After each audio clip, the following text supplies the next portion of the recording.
அப்போ சரி, உச்சிகா பயிலுக யாரும் இங்க இல்ல, பண்டிகை கொண்டாடுகளே. அந்த சாம்பார் பயிலுகளோட தொல்லை இனி இந்த டோபிராமாக்கு இல்ல, அதுவே போதும். அவனுக்கு பண்ண வேலைக்கெல்லாம் இனி நரகத்துல அவனுங்களை வறுத்து எடுத்துட்டு இருப்பானுங்க. வேதனையா இருந்தாலும் எனக்கு அது ரொம்ப பெருமையா இருக்கு. வில்லேஜோட நிலவரம் என்னன்னு பாப்போம்.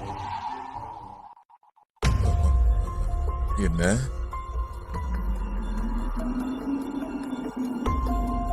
என்ன எழவுது?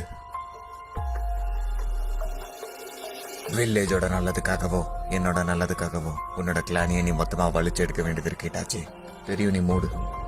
உச்சிகா பயிலுக சாவ போறானுங்களா? டான்ஸோ இவ்வளவு மோசமானவனா? இது மட்டும் முன்னாடியே தெரிஞ்சிருந்தா இருசன் அப்பவே லாடம் கட்டிட்டு உன்ன முன்னாடியே ஹொக்கா கேக்கிருப்பேன். டான்ஸோ